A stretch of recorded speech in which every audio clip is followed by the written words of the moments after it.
অনেক দিন bridal shoot করব বলে অপেক্ষা করেছি, কিন্তু কিছু কারণবশত আমি ব্রাইডাল শ্যুট করতে পারিনি। সেটা আমি তোমাদের সাথে স্টোরিতে শেয়ার করেছিলাম ফেসবুক, ইনস্টাগ্রামে। তো যেহেতু ব্রাইডাল শ্যুট করা হলো না, তাই ভাবলাম একটা গেস্ট লুকই আপাতত ক্রিয়েট করা যাক, কারণ যে কোনো অনুষ্ঠানে আমরা গেস্ট হিসেবেই মানুষ বেশি যাই, সেটা আনম্যারিড হোক বা ম্যারিড। এবার তাহলে মেকআপে যাওয়া যাক। তো যাওয়ার আগে আর একটা কথা শেয়ার করি, যেটা হচ্ছে তোমাদের সাথে আমি মেকআপের ভিডিওর মধ্যে অনেক কথা শেয়ার করব, অনেক ট্রিক শেয়ার করব, অনেক হ্যাক শেয়ার করব। তো প্লিজ তোমরা ভিডিওটা স্কিপ না করে একদম এন্ড অবধি দেখো। ফার্স্টে আমি ওয়েট ওয়াইপস দিয়ে মুখটা ক্লিন করে নিয়েছি, তারপরে আমার সামনের কার্লসগুলোকে সেট করেছি, কারণ ওগুলো খুব ডিস্টার্ব করে। এবার আমি লেন্স পরছি। আমি ফার্স্টে লেন্স পরি, তাহলে হাতটা ক্লিন থাকে এবং লেন্সটা পরতে সুবিধা হয়। চলো, তোমাদের সাথে লেন্সের হ্যাকটা আমি ছোট ভিডিওতে শেয়ার করেছি, তবে এই ভিডিওটা একটু শেয়ার করে দিই। যখন লেন্সটা পরবে একদম চোখের দিকে স্ট্রেট তাকিয়ে থাকবে, নিজের মনির দিকে, তারপরে লেন্সটাকে মনিতেই প্লেস করে দেবে। খুব ইজিলি পড়া হয়ে যায় এবং খুব ফাস্ট পড়া হয়, চোখ থেকে জলও পড়ে না। তবে আমার এখানে চোখটা একটু জ্বালা করছিল, কারণ আমার ক্লিন লেন্স, আর ক্লিন লেন্স যখন ক্লিন সলিউশনে দেবে তখন কিন্তু একটু জ্বালা করে। এটা আমি ফিল করেছি, সবার হয়তো সমান নাও হতে পারে। লেন্স পরার পর আমি অ্যাকোয়ালজিকার হাইড্রেট প্লাস রিফ্রেশ টোনারটা অ্যাপ্লাই করে নিলাম। ওটা স্প্রে করার পরে আমি একটু হাত দিয়ে স্প্রেড করে নিই, যাতে আমার ফুল ফেস, নেক অ্যান্ড ইয়ারে যায়। তোমরা একটু খেয়াল করলেই দেখবে আমি কোনো প্রোডাক্ট কিন্তু আমার কানে ইউজ করছি না। কারণটা তোমাদের এই ভিডিওতেই বলবো, স্কিপ না করে দেখো, অনেক কিছু তোমাদের সাথে শেয়ার করার রয়েছে। কদিন ধরেই ফেসবুকে কিছু মেকআপ আর্টিস্টের ভিডিও দেখছি, যেগুলো আমার খুব খারাপ লাগছে। তো সেটা নিয়ে আমার মতামত আমি শেয়ার করব। এটা কোনো কন্ট্রোভার্সি নয়, আমি আমার মতামতটা শেয়ার করব, আর তোমরাও তোমাদের মতামতটা কমেন্টে জানিও, বা আমি ভুল বলছি না ঠিক সেটাও আমাকে জানিও। ময়শ্চারাইজার লাগিয়ে কিছুক্ষণ ওয়েট করার পর আমি এখানে কালার বারের ফ্ললেস ফিনিশ প্রাইমারটা লাগিয়ে নিচ্ছি। এটা আমাদের একটা স্মুথ ক্যানভাস প্রোভাইড করে। এবারে ফেসবুকে দেখা ভিডিওগুলো নিয়ে একটু কথা বলি। আমি অনেক দিন ধরেই দেখছি, ব্রাইডাল সিজন শুরু হওয়ার আগে থেকেই, যে কিছু কিছু ব্রাইডাল মেকআপ আর্টিস্ট তারা কি করছে, যখন কোনো ব্রাইড সাজাতে যাচ্ছে তাদের সঙ্গে কি ঘটেছে, স্কিন টাইপ না বলেই বুক করে দিয়েছে, তারপরে একটা মেকআপ বেস করার পরে সেই বেসটা তুলে তাকে আবার বেস দিতে হয়েছে, প্রচুর খাটনি হয়েছে। ব্রাইডের বাড়ির কে খারাপ ব্যবহার করেছে, ব্রাইড কতটা খারাপ ব্যবহার করেছে, কতটা লেট করেছে, সব কিছু ডিটেলস সেই ব্রাইডের ভিডিওতেই দিচ্ছে। তো যারা এই ভিডিওগুলো শেয়ার করছে, জাস্ট ইম্যাজিন করো তোমরা সেই ব্রাইডের জায়গায় বসে আছো এবং তোমাকে এবং তোমার ফ্যামিলি, তোমার টাইম, তোমার যা ফলস ছিল সেদিনকে, সেগুলো নিয়ে তোমার মেকআপ আর্টিস্ট একটা লম্বা ভিডিও বানিয়ে ফেলছে এবং সেটা হাজার হাজার মানুষ দেখছে। আর এগুলো কিন্তু বিয়ে বাড়িতে খুব কমন ব্যাপার। ব্রাইডের লেট হতেই পারে, অনেক রিচুয়ালস থাকে, অনেকের খুব কম রিচুয়ালসে বিয়ে হয়, অনেকের মন্দিরে বিয়ে হয়, অনেকের রিচুয়ালস সমেত সব রকম রিচুয়ালস রেখে বিয়ে হয়। তো লেট হওয়াটা it's common, it's natural, but এটাকে এতটা বাড়াবাড়ি করে ইস্যু করাটা আমার মনে হয়েছে একটু খারাপ। তোমরা তোমাদের ক্রিয়েটিভিটি দেখানোর অনেক অপরচুনিটিস পাবে, অনেক তোমাদের সুযোগ আছে সামনে, কিন্তু একটা ব্রাইডকে যখন তোমরা সাজাতে যাও, তার যখন বিয়ের লগ্নটা পেরিয়ে যাবে, সেটা সেই ব্রাইডের জন্য এবং সেই মুহূর্তের জন্য একটা খারাপ সিচুয়েশন তৈরি করে। তো সেই জন্যই বাড়ির লোক তাড়া দেয় এবং অনেকে সেই সময় রেগেও যায়। এটা কিন্তু খুবই নর্মাল একটা ব্যাপার। একটা ব্রাইড খুব আশা নিয়ে থাকে যে তাদের মেকআপ আর্টিস্ট তাদের ভিডিও পোস্ট করবে, কিন্তু সেই ভিডিওটা খুলে যদি দেখা হয় যে তাকে নিয়ে অনেক খারাপ কথা বলা হয়েছে, তার ফ্যামিলি নিয়ে অনেক খারাপ কথা বলা হয়েছে, তো তার জন্য যে একটা মেকআপ আর্টিস্টকে ব্যাড সিচুয়েশনে পড়তে হয়েছে, সেটা যদি তুমি ভিডিওর মধ্যে তার ফেসেই দিয়ে দাও, তখন সেই ভিডিওটা সে দেখে প্রচণ্ড মন খারাপ করবে। আমি মেকআপ আর্টিস্ট নই, আমি অ্যাজ এ হিউম্যান বিং এই জিনিসটা ভেবেছি। তুমি একজন মেকআপ আর্টিস্ট, তো তোমরা যখন এই জিনিসটা একটা as a human being, as a bride হিসেবে ভাববে, তোমাদেরও খারাপ লাগবে। সো প্লিজ এইসব করা বন্ধ করো। আমার বিয়ের সময় আমার মেকআপ আর্টিস্টকে যে কতটা বকা খেতে হয়েছে, সেটা আমি আর আমার মেকআপ আর্টিস্ট খুব ভালো মতোই জানে।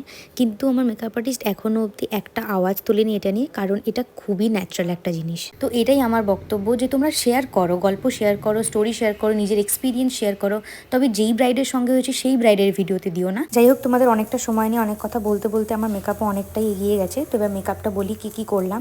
আমি ফার্স্ট 3টে শেড দিয়ে ফাউন্ডেশন ক্রিয়েট করেছি, এই 2টো শেড দিয়ে আমি কনসিলিং করেছি, আর এই ডার্ক শেডটা দিয়ে আমি কন্ট্রোল করেছি। এই ব্লেন্ডারটা আমার সুইস বিউটি ব্লেন্ডার, তোমাদের সাথে আমি নাইকা হল শেয়ার করেছি। তোমরা যদি না দেখে থাকো, আমার ইউটিউবে আমার পোস্ট আছে, অবশ্যই সেখানে দেখতে পারো। আমি একটা স্কিন ফিনিশ মেকআপ লুক রাখতে চেয়েছি, তাই জন্য ফাউন্ডেশন ইউজ করিনি। আর এই প্যালেটটা ব্লেন্ড এত ভালো হয়, একদম স্কিনের সাথে মার্জ হয়ে যায়, তাই জন্য আমি এই প্যালেটটা ভীষণ পছন্দ করছি এখন রিসেন্টলি। এই লুকটাতে আমি ফিটমি কম্প্যাক্টটা ইউজ করিনি, কারণ ওটা লাগালেই আমি দেখছি আমার মুখে র্যাশেসে ভর্তি হয়ে যাচ্ছে, তাই জন্য আমি এখন ল্যাকমি রেডিয়েন্সের একটা কম্প্যাক্ট ইউজ করছি, যেটা আমি এখানে ডাস্ট করে নিয়েছি। এটা কিন্তু ভালোই ছিল। আমি এখন লুজ পাউডার হিসেবে এটাকে অ্যাপ্লাই করছি। ফুল ফেসে পাউডার দিয়ে ভালো করে মেকআপটা সেট করে নিলাম। এবার চোখের ওপরে যখন লিডে আমাদের ক্রিজ লাইন পড়ে সেটাকে এবার সেট করব। ওটাকে ফার্স্টে বিউটি ব্লেন্ডার দিয়ে একটু ব্লেন্ড করে নিলাম, তারপরে পাউডার দিয়ে ওটাকে সেট করে নেব। পাউডার দিয়ে সেট করার পরে আমি এখন ব্রঞ্জার ইউজ করছি, যেটা মাই গ্ল্যাম পোজের। এটা আমি 1 টাকায় পারচেস করেছিলাম, মানে সেই আগে একবার লিপস্টিক উঠেছিল, খুব মানে 1 টাকায় লিপস্টিক প্রোভাইড করছিল উইথ শিপিং চার্জ। তো সেই রকমই এটাও আমি ওই 1 রুপিজেই নিয়েছি, প্লাস শিপিং চার্জ আমার 199 বা 198 টোটাল পড়েছে। তো এটা তোমরা পিগমেন্টটা দেখতেই পাচ্ছ, আমি খুব অল্প পরিমাণে নিচ্ছি। এটা সুগারের থেকেও ভীষণ ভালো। এটার লিঙ্ক চাইলে তোমরা আমাকে কমেন্ট বক্সে লিঙ্ক বলে লিখে দাও, আমি তোমাদের ফেসবুকের মাধ্যমে লিঙ্ক শেয়ার করে দেব, বা যদি আমার ইউটিউবে কমিউনিটি পোস্টে লিঙ্ক শেয়ার হয় তাহলে অবশ্যই আমি লিঙ্ক শেয়ার করব। না হলে আমি তোমাদের টিউটোরিয়াল দিয়ে দেবো কিভাবে এটা তোমরা পারচেস করতে পারবে। তো এবার আমি নোজ কন্ট্রোল করবো। জাস্ট দেখতে পাচ্ছ ব্রাশটাকে হালকা মুখটা চিপে নিয়েছিলাম। তো এটা যেহেতু কন্ট্রোল ব্রাশ, তো সেটার জন্য খুব ইজি হয়। তো ওভাবেই আমি অ্যাকচুয়ালি লাগাই। আমি অন্য কোনো ব্রাশ দিয়ে নোজ কন্ট্রোল করি না, সেম ব্রাশ দিয়েই আমি নোজ কন্ট্রোল করি এবং খুব ভালোভাবেই হয়, ঘেটে যায় না। ফেস মেকআপ মোটামুটি অনেকটাই কমপ্লিট হয়ে গেছে। এবার আমি চলে যাবো আই মেকআপে। ফার্স্টে আমি আইব্রোটাকে ফিল করে নেব। আমি যেই জেল আইলাইনারটা দিয়ে আইলাইনার ক্রিয়েট করি, সেই জেল আইলাইনারটাই আমি আইব্রোতেও ইউজ করি। যেহেতু আমার আইব্রো ব্রাউন নয়, তাই ব্রাউন কালারটা দিলে আমার আইব্রোটা খুবই বাজে লাগে, চুলের সঙ্গে তো ম্যাচ করে না। স্পেশালি চুলের সঙ্গে আইব্রো ম্যাচ করতে হয়, না হলে খুবই অড লাগে দেখতে। তাই জন্য আমি এখানে ব্ল্যাক আইলাইনারটা ইউজ করছি। আইব্রো ড্র করা হয়ে গেছে। এবার আমি একটা স্পুলি দিয়ে আমার ফ্রন্ট পার্টিশনটা একটু মার্জ করে নেব। অ্যাজ এ বিগিনার তোমাদের কাছে যদি স্পুলিটা না থাকে, তোমরা ফিঙ্গার দিয়েও এটাকে মার্জ করতে পারো। আইব্রো কম করা হয়ে গেছে। এবার আমি তোমাদের আই মেকআপটা ভালো করে ডিটেলসে বোঝাবো। ইটস মিন যাতে তোমরা কোনো প্রবলেম না ফেস করো আই মেকআপটা করতে গিয়ে। আর যদি তোমাদের বুঝতে অসুবিধা হয় তবুও তোমরা আমাকে অবশ্যই কমেন্ট করে জানাতে পারো। তোমাদের জন্য আলাদা করে আমি আই মেকআপের ভিডিওটা আপলোড করব। যে জেল আইলাইনারটা দিয়ে আমি আইব্রো করলাম, সেম নাইকার জেল আইলাইনারটা দিয়ে আমি একটা ছোট্ট উইংওয়ালা, একটু মানে খুব সরু নয় খুব মোটাও নয়, একটা মিডিয়াম সাইজের আইলাইনার ড্র করে নিচ্ছি। এরপর একটা সরু ব্রাশ দিয়ে আমি আইলাইনারের আপার পোর্শনটা একটু স্মাজ আউট করে দেবো। ইটস মিন একটা স্মোকি আইলাইনার লুক ক্রিয়েট করছি আমি এখানে। স্মোকি আইস করছি না, স্মোকি আই লাইনার করছি। তাই জন্য আমি এখানে বেশি জায়গা নিয়ে লাইনারটাকে স্প্রেড আউট করছি না, জাস্ট ওপরের লাইনটাকে স্মাজ আউট করছি যাতে কোনো হার্শ লাইন না থাকে। এবারে আমি আইশ্যাডো প্যালেট থেকে একটা মারুন টাচের ব্রাউন কালার নিয়ে ওই লাইনারের যেখানে স্মাজ আউট করেছি ওই জায়গাটাতেই একটু হালকা করে আইশ্যাডোটা দিয়ে দেবো।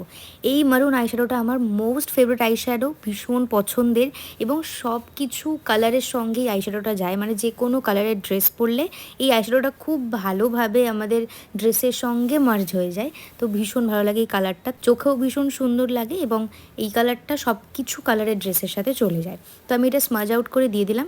আর ইনার কর্নারের প্রতি আমি এখন অবসেসড রয়েছি। আমার ইনার কর্নার ড্র করতে এখন প্রচণ্ড ভালো লাগে। আমি যখনই কোথাও বেরোচ্ছি, বা মানে একটু ভালোভাবে সেজেগুজে বেরোচ্ছি, বা তোমাদের যখন ভিডিও আপলোড করছি দেখছো, তা আমি ইনার কর্নারটা কিন্তু কোনোদিন মিস করছি না। কারণ ইনার কর্নারটা আঁকলে কি বলো তো, চোখটা একটা আলাদা ডিফাইন করে, যেটা খুবই সুন্দর লাগে দেখতে। এবার লোয়ার ল্যাশ লাইনেও সেম ব্রাউন কালার দিয়ে আমি ল্যাশ লাইনটাকে হালকা করে আইশ্যাডো করে নেব। এবার একটা ট্রানজিশন কালার দিয়ে যেমন আমি লোয়ার ল্যাশ লাইনের আইশ্যাডোটাকে মার্চ করব, সেভাবে আমি আপার লিডও করেছিলাম, কিন্তু আমার স্টোরেজ আউট হয়ে যাওয়ার জন্যে আমার আপার লিডের ক্লিপটা ওঠেনি, তাই জন্য দিতে পারলাম না। তবে ওই ট্রানজিশন কালারটা আমি একটা অরেঞ্জিশ পিঙ্ক কালার দিয়ে করেছিলাম। আই মেকআপ অলরেডি শেষ হয়ে এসছে। তো এবার আমি মাস্কারা দিয়ে আই মেকআপটা কমপ্লিট করব। মাস্কারা এখানে আমি মেবলিনের ফল সাইজ ল্যাশ লিফট মাস্কারাটা ইউজ করছি, যেটা আমার মোস্ট ফেভারিট। আর আমি এখানে হচ্ছে মাস্কারা স্পয়লার। আমার যতবারই আমি মাস্কারা ইউজ করি ততবার আমি ঘেটে ফেলি জিনিসটাকে। তো চলো তোমাদের এখানে একটা হ্যাক শেয়ার করব, কি করে এইরকম স্পয়েলড মাস্কারা তোমরা রিমুভ করবে। এবার আমি লোয়ার ল্যাশ লাইনে আমার মাস্কারাটাকে অ্যাপ্লাই করব। মনে রাখবে লোয়ার ল্যাশ লাইন সবসময় জিগজ্যাগ মোশনের মাস্কারাটা লাগাতে হয়, তাহলে কিন্তু খুব ভালো একটা এফেক্ট আসে লোয়ার ল্যাশ লাইনে। আমাদের লোয়ার ল্যাশ লাইনে কিন্তু আপার ল্যাশ লাইনের মতো এত ল্যাশ থাকে না। তো চলো এবার উইদাউট রিমুভিং ইওর মেকআপ কী করে তুমি এই স্পয়লার মাস্কারাটাকে রিমুভ করবে সেটা তোমাদের বলি। ফার্স্টে মাস্কারাটাকে ড্রাই হতে দেবে কিছুক্ষণের জন্য, দেন স্পুলি নিয়ে সেটাকে হালকা করে একটু একদম হালকা হাতে ঘষে দেবে, দেখবে খুব ভালোভাবে উঠে যায়। এটা তোমাদের সাথে হ্যাকটা শেয়ার করব। ভাবলাম তোমাদের এটা অফ ক্যামেরাতেই করে নেবো, কিন্তু তাও ভাবলাম কি একটা হ্যাক শেয়ার করা হবে, তোমাদের একটা ইজি ট্রিক শেয়ার করা হবে যে স্পয়েলড মাস্কারা কী করে তোমরা রিমুভ করবে। তারপর আমি ওয়েট ওয়াইপস দিয়ে আমার লিপসের সমস্ত সমস্ত মেকআপ আমি ফাউন্ডেশন তুলে ফেললাম, কারণ এটা আমার এতটা ভালোও লাগে না। আর ভীষণ ডিহাইড্রেটেড মনে হয়, আমার লিপস অলরেডি ডিহাইড্রেটেড বিকজ আমি প্রচণ্ড অ্যালার্জিতে ভুগছি। আমার গোটা মুখে তোমরা একটু পরে দেখতে পাবে হালকা হালকা ছোট্ট ছোট্ট দানা রয়েছে। তো এই অ্যালার্জির বিষয়টা আমি তোমাদের একটা অন্য ভিডিওতে শেয়ার করব। তো মেকআপটা মোটামুটি কমপ্লিট হয়ে এসেছে, তাই জন্য আমি এখন নোজবিনটাও পরে নিলাম। আর সুগারের ভিভিড ভিক্টরি প্যালেট থেকে আমি হাইলাইটারটা ইউজ করছি। যেহেতু আজকে একটা ট্রেডিশনাল লুক রেখেছি, তাই আমি কিন্তু সিলভার বা পিঙ্কিশ হাইলাইটার লাগালাম, একটা গোল্ডেন টোনের হাইলাইটার লাগালাম। এবং এই হাইলাইটারটা ভীষণ ভালো লাগে, খুব সাটল একটা লুক প্রোভাইড করে। আর আজকে আমি কোনো ব্লাশ আর আইল্যাশ কিন্তু লাগাইনি, ব্লাশ লাগাইনি, কারণ আমার ব্লাশটা মাঝে মধ্যে পছন্দ হয় না। বিশেষ করে ট্রেডিশনাল লুকে কিন্তু ব্লাশটা অতটাও আমার ভালো লাগে না, because I am not a blush person. তো ব্লাশটা আমি একটু মাঝে মধ্যে অ্যাভয়েড করি, বেশিরভাগ টাইমটা আমি অ্যাভয়েড করি, ভিডিওর জন্য মাঝে মধ্যে লাগাতে হয়। আর কখনো কখনো ওয়েস্টার্ন পরলে ব্লাশটা একটু ভালো লাগে দেখতে। And I am a highlighter person, আমার হাইলাইটার লাগাতে ভীষণ ভালো লাগে। তো এবার চলো আমি লিপসের দিকে যাই, এবং এইটা হচ্ছে সবচেয়ে ডিমান্ডিং একটা লাইক লিপস্টিকের উপরে কিচ্ছু নেই মেকআপে। আমি তো একদম ভীষণ পছন্দ করি লিপস্টিক লাগাতে, কিছু লাগাই আর না লাগাই লিপস্টিক আর লাইনারটা আমার সব সময় থাকে। এটা তোমরা আমার আগের ভিডিওতেও হয়তো দেখেছো। তো লিপস্টিকে আমি এখানে ইউজ করছি সুইস বিউটির lip liner in the shade cherry brown. Swiss beauty lip লাইনারগুলো একটু অ্যাফোর্ডেবল প্রাইসের মধ্যে ভীষণ ভালো লাগে আমার, সেই জন্য আমি ইউজ করি। তো আরও অন্য আমার লিপ লাইনার আমি এখন অবধি ট্রাই করিনি, আমি সবে এই সুইস বিউটিরটাই ইউজ করছি। যেহেতু আমার ভালো লেগে গেছে, তো আমি এখান থেকে আর শিফট করিনি। এরপর আমি মিস ক্লেয়ারের একটা লিপস্টিক লাগিয়ে নেবো in the shade 31। This is my favourite lipstick for a long time. দিদিভাই যখন ফার্স্ট কসমেটিক্স বিজনেস স্টার্ট করে, ওর কাছে মিস ক্লেয়ারের লিপস্টিক আমি দুটো ইউজ করেছিলাম, পিঙ্ক অ্যান্ড রেড। দুটোই অসাম লেগেছিল আমার। তো এটা আমার থার্ড পারচেস, ওর কাছ থেকে দুটো নিয়ে লাগিয়েছিলাম, আর এটা আমার 3 নম্বর। তো এটা ভীষণ ভালো লাগে, লিকুইড লিপস্টিক বাট একটা ক্রিমি এফেক্ট থাকে, লিপসটাকে ড্রাই হতে দেয় না। তো চলো এবার তোমাদের সাথে বিন্দি হ্যাক শেয়ার করি। এটা আমি কদিন ধরে ইউটিউব ইনস্টাগ্রাম দেখে দেখে পাগল হয়ে গেছি। তোমরা দেখতে পাবে, দেখো আমি ক্লোজলি দেখাচ্ছি, একটা ছোট্ট পুটকি দেখতে পাবে, যেহেতু এটা পয়েন্টেড ব্রাশ, তো সেই জন্য একদম ছোট্ট একটা পুটকি রয়েছে, তোমরা দেখতে পাবে। এবার আমি টিপটা জাস্ট ওখানটায় প্লেস করব, একদম এক্স্যাক্ট ওই পুটকি দ্বারা। আমার এই টিপ পরার জন্য মাথা খারাপ হয়ে যায়, বিশ্বাস করো, আমি পড়তেই পারি না। তোমরা এখানে দেখতে পাবে আমার স্ট্রাগলটা, দেখতে পাবে তোমরা এখানে টিপ পরার। আর ভীষণ ভালো হ্যাক, খুব ভালো। আমি একটা পাস হয়ে গেছে হ্যাকটা, লিটারালি আমি ফার্স্ট টাইম তোমাদের সামনেই অন ক্যামেরা আমি এটা ট্রাই করেছি, এর আগে একবারও ট্রাই করিনি অফ ক্যামেরাতে। তোমাদের লুকটা কেমন লাগলো অবশ্যই জানি। আমার লুক কমপ্লিট হয়ে গেছে। এখন একদম সিম্পল নিউড সাজের একটা ট্রেন্ড চলছে বলতে পারো, তো সেই ট্রেন্ডটাকেই ফলো করে আমি এই লুকটা ক্রিয়েট করেছি। তোমাদের কেমন লাগলো অবশ্যই জানিও। আর লেন্সের ডিটেলসটা আমার একটা ছোট্ট ভিডিওতে দেওয়া রয়েছে, আমি আমার এই ভিডিওতেই ক্যাপশনে ট্যাগ করে দেবো। আজকের মতো এখানেই শেষ করছি, দেখা হচ্ছে গেস্ট লুক 2-তে। টাটা।